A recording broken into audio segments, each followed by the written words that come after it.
Hola, muy buenas tardes. Estamos nuevamente en Diálogos Universales y nos acompañan los maestros Evelyn Cisneros, el maestro Raúl Flores, por supuesto el maestro Oscar Villanueva y su servidora Diana Ortega. El tema de hoy es bastante interesante. Vamos a discutir un poco, a dialogar, mejor dicho, un poco acerca del nuevo modelo educativo 2016. Bueno, pues vamos a darle apertura a este diálogo y bueno, yo quiero invitar a los maestros a que nos den sus aportes. Bueno, primero que nada, como lo acabas de decir acertadamente, es un tema bastante interesante, es un tema que nos compete, que estamos involucrados en lo que es el sector educativo y desde luego es un tema que va a tener bastantes repercusiones en la sociedad, ¿verdad? Pero en este sentido convendría preguntarnos, como siempre lo intentamos hacer en este aspecto, ¿no? ¿Qué es un modelo educativo? Y sobre todo, ¿para qué sirve un modelo educativo? Digo, ya que vamos a profundizar en esta temática, convendría que empecemos por conocer conceptos, pues desde luego básicos, ¿no? En este sentido. Así que, bueno, para ti, maestra Evelyn, ¿qué opinas al respecto? ¿Qué es un modelo educativo? ¿Cómo lo podrías definir? Bueno, pues yo podría definir que un modelo educativo es aquel que se basa de ciertos parámetros en los cuales se van uniendo, se van formando ciertos criterios de qué es lo que le voy a dar, qué es lo que va a tener el alumno como formación. Entonces yo podría ponerlo desde ese punto, porque si hablamos de un modelo es profundizar muchísimo, trae muchísimas características, desde estudiar los programas que se le van a impartir al alumno, de qué manera se le van a dar, cómo la institución en donde se van a impartir cuenta con los recursos, cuenta con los docentes capacitados que vayan a impartir dichas materias. Eso es por mi parte como yo podría tomarle en cuenta ese aspecto, ¿no? De qué manera va a dar resultado que el alumno aprenda lo que en este caso la institución le está dando. Claro, es correcto. Oscar, ¿tú qué opinas al respecto? Mira, sería muy complicado definir como tal un modelo educativo, pero para mí serían los procesos involucrados en la enseñanza-aprendizaje. A mí me gustaría además agregar que un aspecto bastante importante es la ideología o la filosofía que se sistematiza en este caso para poder formar, no es tal vez la palabra adecuada, pero para poder formar a los seres humanos con diferentes perspectivas, desde diferentes vertientes para que pueda enfrentar la vida. Ese sería más que nada un aporte bastante personal de qué podemos entender por un modelo educativo. Bueno, y desde luego, una vez conociendo sus opiniones tan valiosas al respecto de esta temática, bueno, convendría preguntarnos también, ¿habrá nuevas materias con este nuevo modelo educativo que se pretende implementar? Bueno, ya lo estábamos comentando hace ratito, sería ya empezar a profundizar un poco más con respecto al tema, pero se está tratando de implementar que ante todo exista la parte de la humanidad. Entonces es algo, llamémoslo así, que se ha venido dando desde tiempos atrás, pero no todos lo han venido implementando. Entonces podríamos decir que ahorita sería como que la innovación en las instituciones, en este modelo educativo, la parte de la humanidad, porque quieren formar a personas que sean totalmente humanos al carácter profesional. A mí me gustaría retomar este diálogo. Vamos a remontarnos un poquito a lo que son los antecedentes, creo que siempre es importante resaltarlos, precisamente para que sepamos, tal vez no unas materias en específico que puedan establecerse, sino sobre qué van a versar, cuáles van a ser esas bases. Y bueno, pues tenemos que nuestro modelo educativo para el año 2016 se presentó aproximadamente en el mes de enero, efectivamente, por lo que es el ciudadano Aurelio Nuño Mayer, que es el secretario de Educación. Él presenta los documentos necesarios para este nuevo modelo educativo que plantea algunos aspectos más que importantes pues bastante adecuados a lo que es las exigencias globales. Nos manifiestan que los planes y programas que se pretenden implementar con este nuevo modelo, pues es responder a la nueva realidad que se está enfrentando con respecto obviamente al mundo y en México específicamente. Y tiene como bases de partida pues la realidad económica y la realidad tecnológica. Este modelo educativo se pretende implementar para el ciclo escolar 2018-2019, se pretende que ya esté funcionando y prepondera sobre todo lo que es el derecho a la educación de calidad. Estas son las bases con las que se presenta este modelo educativo. Ya tenemos ahí un parteaguas, ¿no? Nuevamente lo que es economía y tecnología, y ahora sí, partiendo de aquí podemos darle un poquito más de fuerza a esas otras cuestiones, como lo estaba comentando efectivamente la maestra Evelyn, acerca de la humanidad, de la humanización, estos términos que se pretenden rescatar, si lo podemos ver desde este punto de vista, o se pretenden implementar. No sé qué opinen, maestros. Bien. Nada, una pequeña aclaración. Decías que esto se presentó en el mes de enero. Sí. Pero hubo algunas modificaciones y el documento que se analiza, el que se presentó, se presentó el mes pasado, en julio.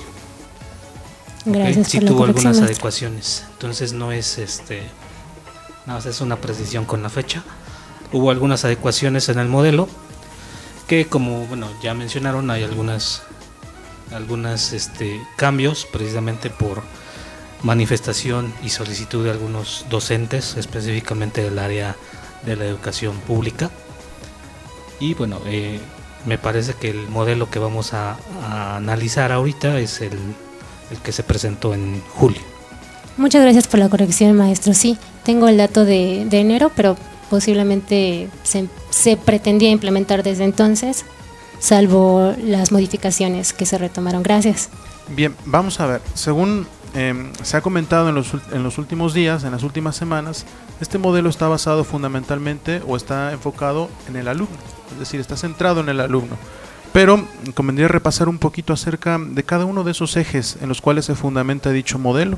Y uno de los primeros ejes aborda o hace referencia a lo que es la autonomía por parte de las escuelas para gestionarse pedagógica e institucionalmente con liderazgo, ¿no?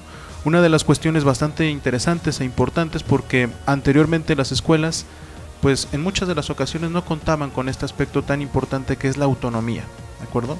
Entonces, a partir de aquí, con esta nueva posibilidad de cambio, pues encontramos una innovación bastante interesante que desde luego va a originar resultados bastante provechosos, ¿verdad?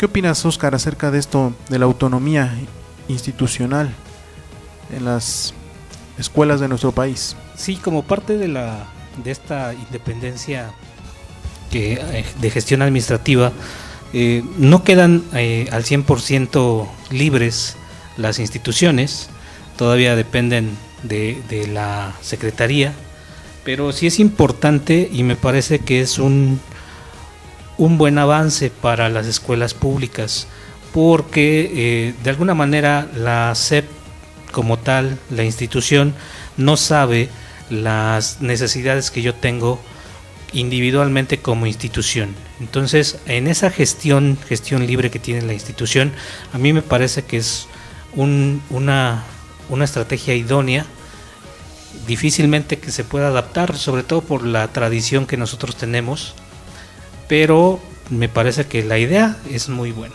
Sí, efectivamente, tocabas un aspecto muy interesante, ¿no? O sea, hay escuelas en diferentes municipios en el estado que tienen diferentes contextos o se encuentran en diferentes contextos, las necesidades por completo son otras, y desde luego esto de la autonomía por parte de cada institución es bastante positivo en el sentido de que, bueno, cada institución que se encuentre en diferentes regiones del estado podrá determinar con plena seguridad y con pleno conocimiento de lo que está ocurriendo en su entorno, pues las estrategias adecuadas para potencializar en cierta medida los resultados que esperan obtener.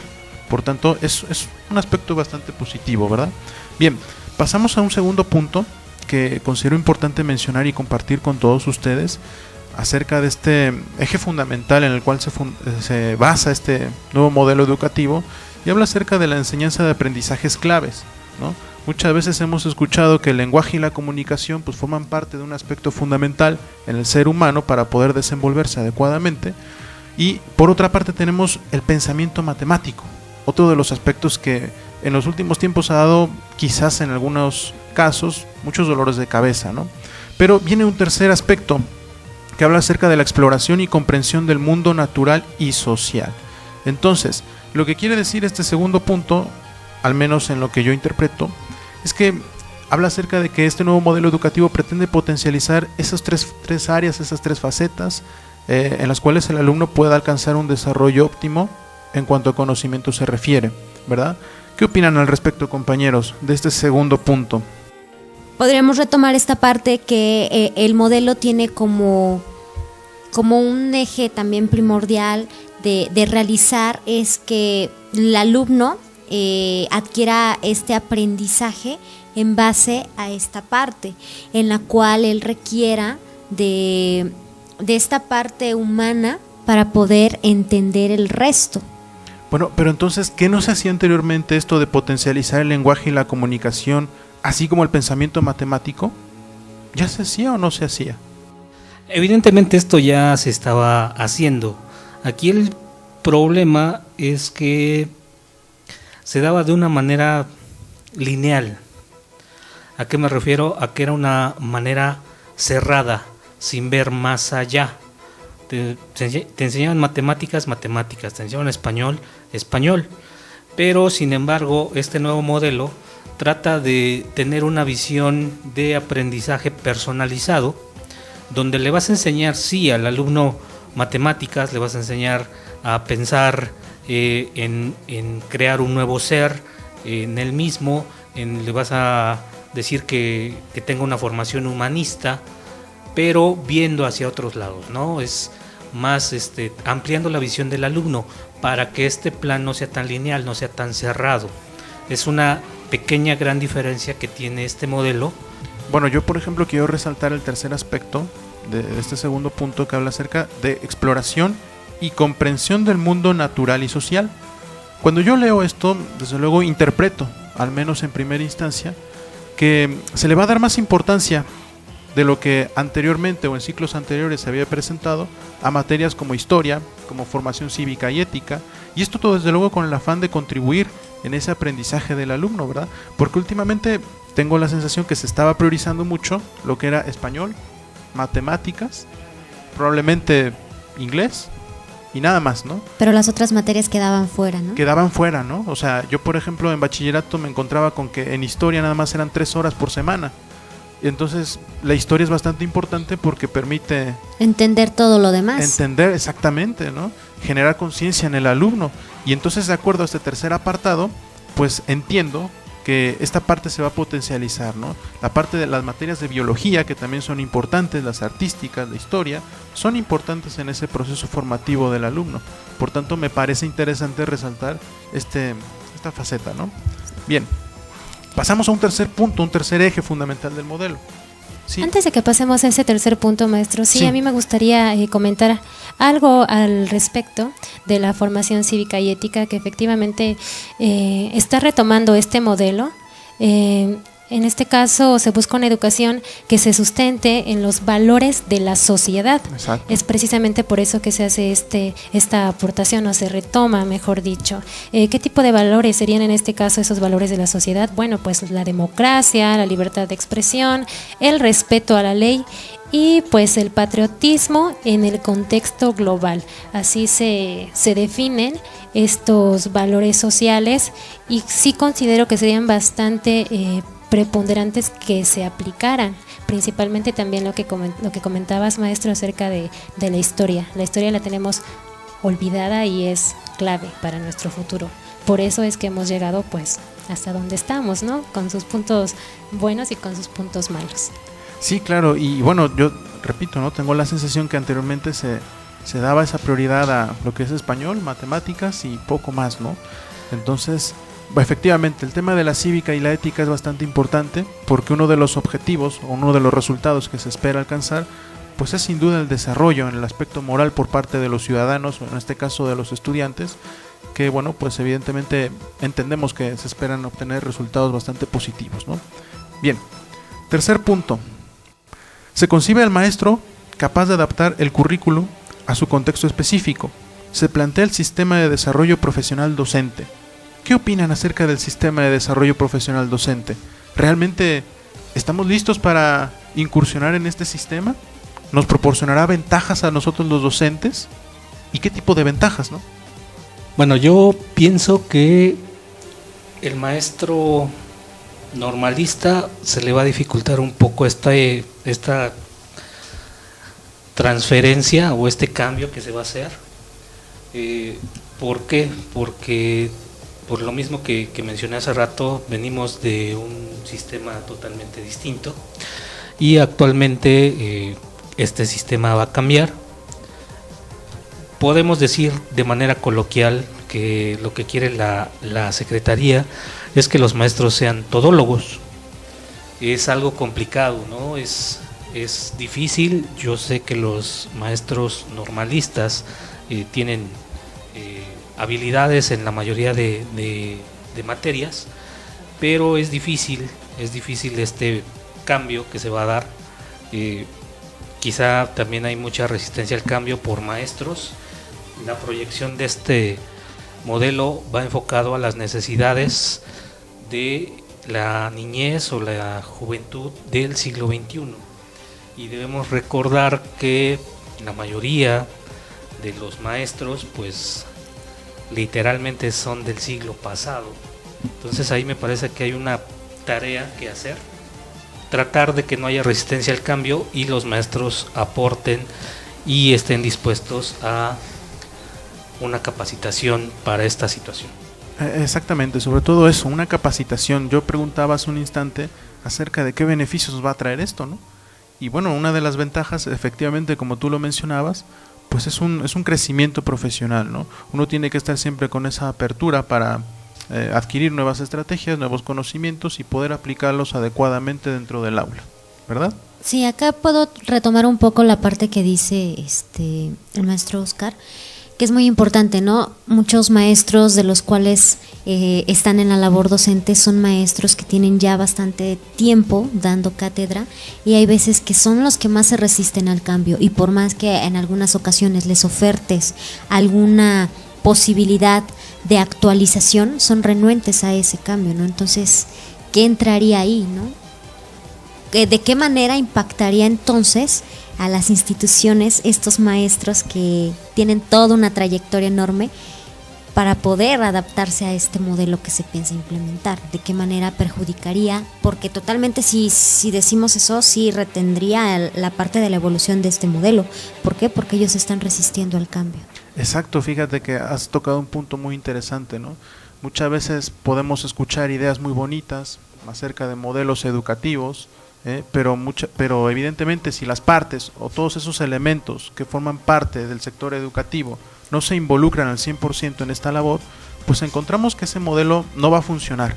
Aquí en este caso pues encontramos que la SEP, el INE, el Instituto Nacional de Evaluación, los organismos, las autoridades estatales en materia educativa, padres de familia, alumnos, maestros, sindicatos, todos estos elementos tienen que comprometerse realmente, involucrarse, porque si no lo hacen, este tipo de modelos, por muy positivo, por muy bonito que suene, simplemente no va a dar resultados, ¿no?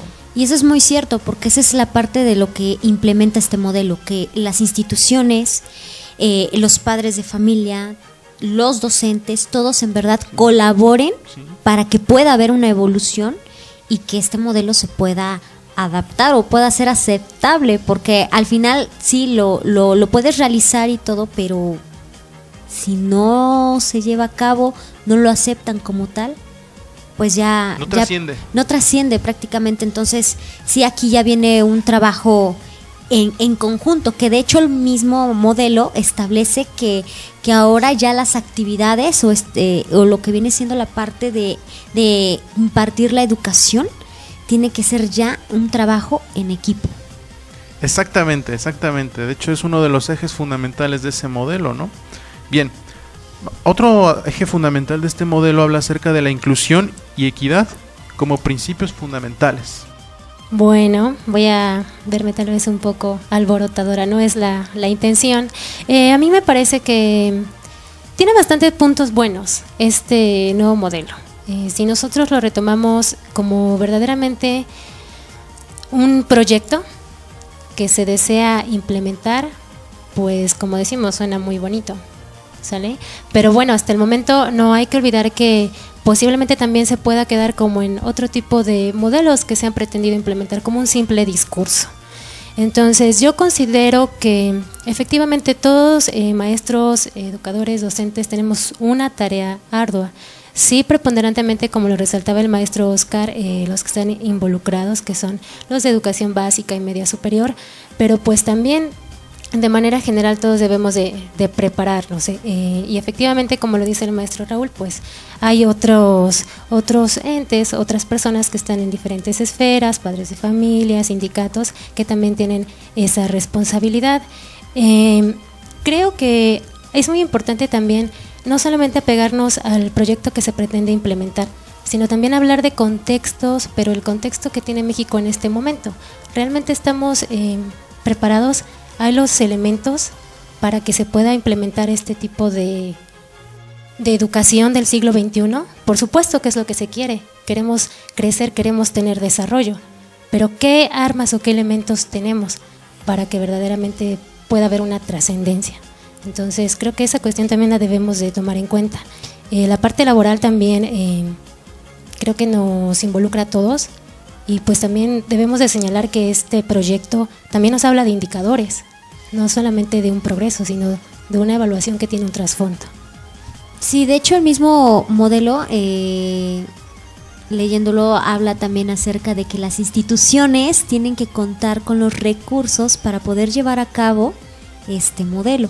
Como lo había dicho la maestra Diana, sí se oye muy bonito y todo, pero si tú no cuentas con los recursos, se va a quedar ahí. Entonces yo en lo personal puedo decir, o lo veo de esta forma: el gobierno cree que sí podemos, pero a la mera hora siempre va a haber trabas. Y no es pensar negativamente, pero es que ya sabemos a qué trasfondo va. Claro, que primero te dicen que sí, sí, y después que no. Bueno, y entonces a todo esto existe otra pregunta, ¿no? Bien, ¿qué tipo de estudiantes se pretende formar con este modelo educativo? Que ya hemos resaltado anteriormente. Bueno, pues es que sí tiene aspectos muy positivos, suena bastante interesante, bastante prometedor, pero realmente, ¿qué tipo de estudiante pretendemos formar con este modelo educativo? A mí me parece que la intención de este modelo educativo es formar al alumno como su mejor versión, explotando todas sus capacidades y sus conocimientos, tanto sociales como académicas. Esto es el ideal que todos persiguen, ¿no? Será difícil, probablemente imposible, pero para mí eso es lo que busca este modelo educativo. Claro, como bien ya se dijo, enfrentarse a la globalización. La globalización, como lo hemos comentado en otras ocasiones, trae cosas buenas y aportes buenos y aportes malos. ¿En qué sentido? Bueno, en que debemos de estar conscientes de que tenemos un gobierno, y el gobierno no es gratis o no está simplemente como un lujo, sino para que responda también a las expectativas que tenemos como sociedad. Si nosotros como individuos nos formamos bajo parámetros que realmente nos enseñen a enfrentar la vida, podemos mejorar también nosotros ese gobierno que nosotros tenemos. Nosotros somos parte de ese gobierno y pues efectivamente puede mejorar nuestro país. Bien, con respecto a lo que ustedes mencionan, que desde luego es bastante interesante, me gustaría añadir, por ejemplo, que anteriormente la educación se basaba mucho en lo que era la enseñanza, ¿no? Es decir, el papel del maestro era protagónico y en muchas ocasiones el papel del alumno pasaba a tomar un plano secundario. Entonces, con este modelo educativo que se pretende implementar, una de las cuestiones que personalmente yo veo que se pretende impulsar es que el alumno tome ahora el papel protagónico, es decir, ya no existe enseñanza, sino que ahora existe un aprendizaje. Es decir, el alumno sea capaz de construir esos conocimientos, sea capaz de llevarse esas experiencias bastante positivas, y entonces el papel del maestro va a tomar un plano completamente secundario. Nosotros vamos a ejercer esa labor de facilitadores que ya se venía mencionando anteriormente, pero realmente yo tengo la sensación que no se estaba llevando a cabo como tal. Ahora, con estas nuevas estos nuevos conceptos, estas nuevas implementaciones, tengo la esperanza de que esta vez sí se pueda llegar a buen puerto y se puedan obtener los resultados que se han estado prometiendo en los últimos tiempos. Bueno, referente a ese comentario, sí te podría decir que ha habido demasiados modelos educativos en México y si hoy nos están presentando uno más, quiere decir que todos los anteriores han fallado. Claro. Nos dicen que esta va a ser la actualización, que va a ser un modelo muy fuerte. Yo lo veo como tal, como de forma muy bueno. Es el ideal que se buscaría, pero de fondo a mí me parece incumplible. Difícil por las situaciones que quizá ya se han manejado, de las diversas situaciones institucionales en diferentes partes. O sea, no podemos decir que una primaria urbana está igual de equipada que una primaria rural. Tampoco podemos decir que vamos a especializar a un maestro en una escuela urbana y una escuela rural. ¿Por qué? Porque en las escuelas urbanas los maestros dan clases a primero de primaria y ya. Pero en una escuela rural los grupos son multigrado. Entonces, ¿esto qué quiere decir? Que el maestro rural tiene que darle a primero, a segundo, a tercero. Y bueno, entonces ahí se haría mucho más compleja esa tarea. Por eso es que entra en juego lo que mencionábamos al inicio, la autonomía de cada institución para gestionar pedagógicamente y con liderazgo estas cuestiones que se presentan. Sí, pero nada más yo te lo pongo así, a ti, si tú te pones en el lugar del maestro rural, atendiendo a 5 grupos de distinto grado, a diferencia de un grupo de tercer grado, supongamos, de un maestro urbano, va a ser muy complejo. Ah, no, claro. Aunque tengamos una gestión totalmente dependiente, que debemos de decir, el modelo no aclara cómo va a ser esa gestión, solamente dice que le va a dar gestión independiente a la escuela, pero no está diciendo cómo. Exacto. Entonces, porque eso ya depende de cada escuela y de acuerdo a sus necesidades No. que tenga. No, depende No. de todos, de la escuela en unión del gobierno, del Estado. Bueno, sí, Precisamente por eso, van a trabajar en colaboración, ¿no? claro, tenemos una Secretaría de Educación Pública, porque si realmente nos remontáramos a la autonomía total, no estaríamos hablando efectivamente Nadie ha hablado de de un autonomía modelo. total, ¿no? No, sí no, tienen claro. cierta autonomía, pero evidentemente sí van a estar colaborando estrechamente con las autoridades, ¿no? Por supuesto. sí, entonces me parece que este modelo, como les digo, es ideal, es muy bueno.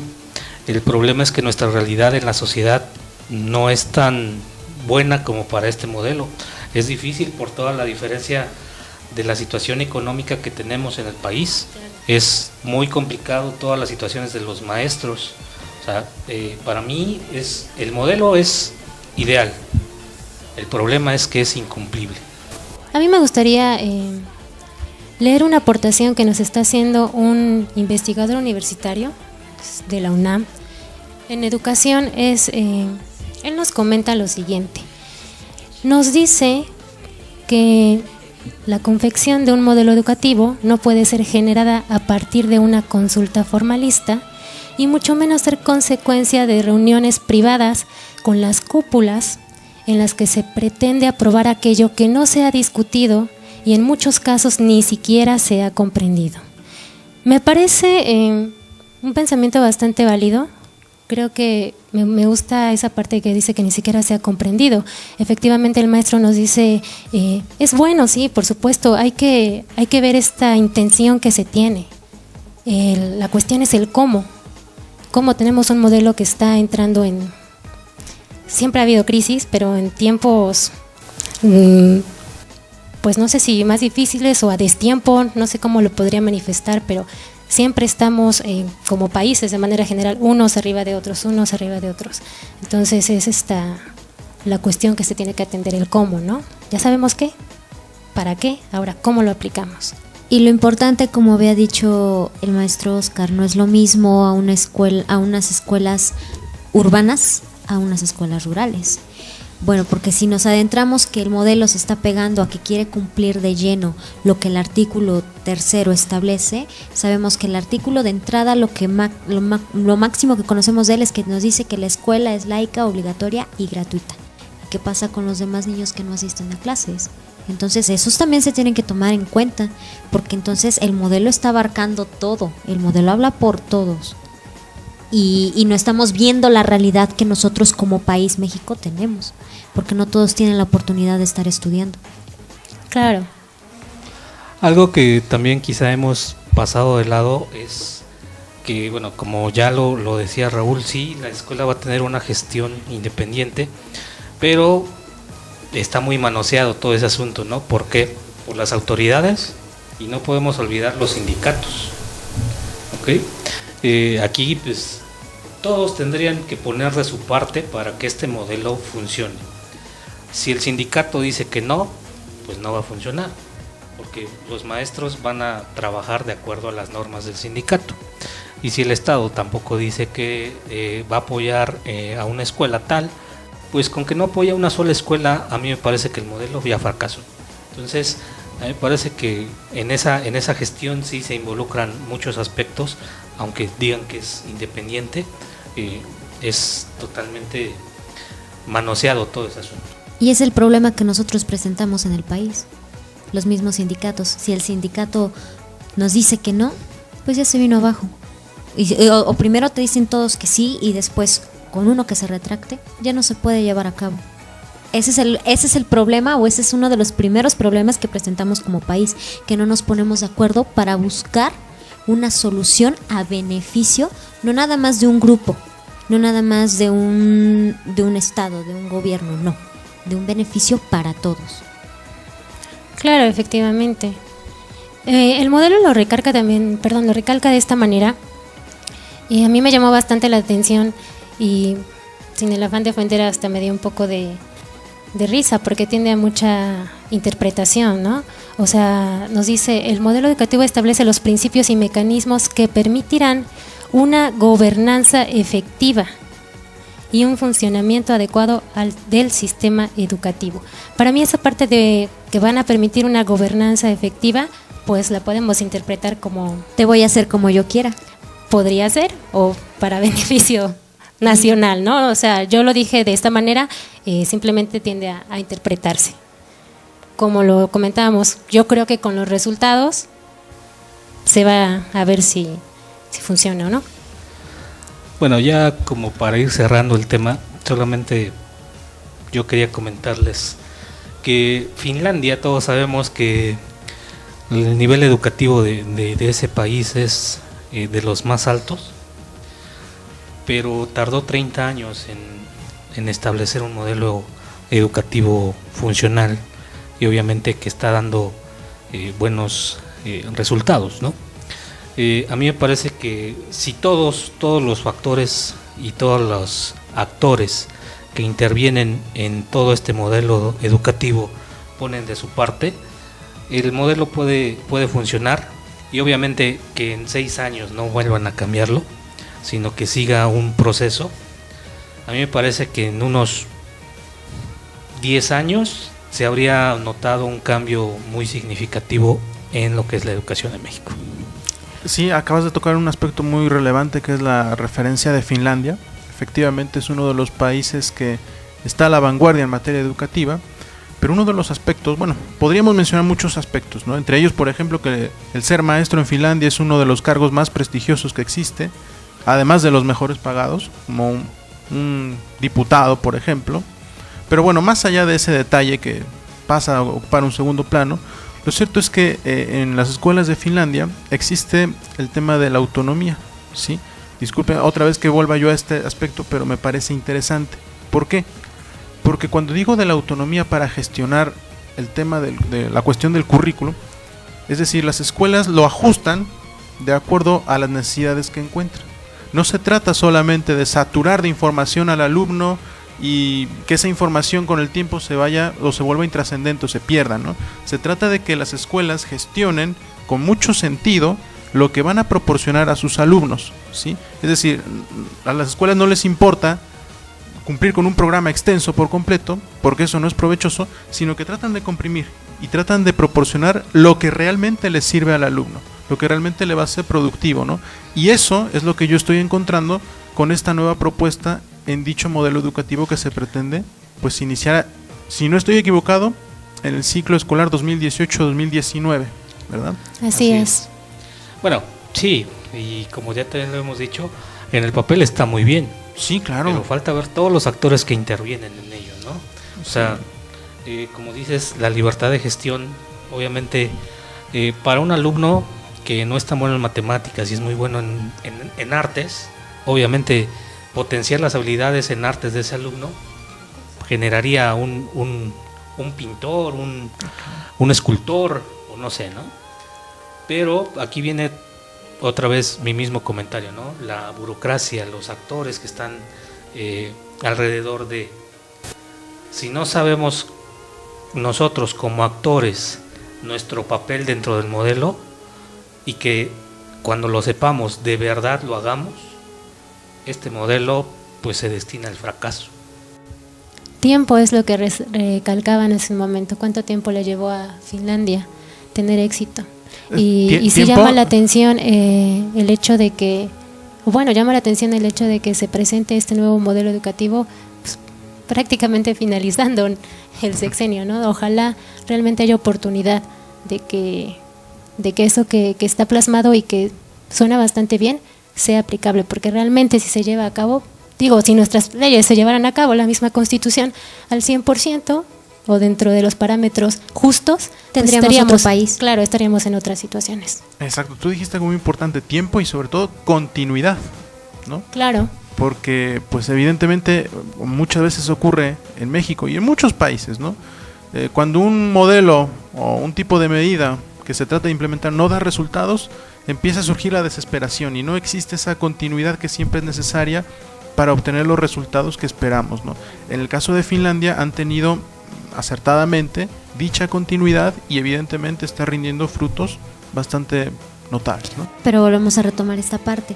Tiene esta continuidad porque todos los que están participando en este modelo están de acuerdo y saben cuál es su papel y lo están ejecutando. Es una cuestión también de disciplina, una cuestión cultural que entra en juego, ¿no? Y el problema es algo que en nuestro país lamentablemente no lo estamos teniendo. Tenemos una labor titánica por delante, eso es seguro. Bueno, pues el día de hoy este tema ha sido bastante interesante, como todos los que hemos proyectado aquí en Diálogos Universales, y nos despedimos con una frase que dice así: la única persona que está educada es la que ha aprendido cómo aprender y cambiar, de Carl Rogers. Gracias y que tengan una buena tarde.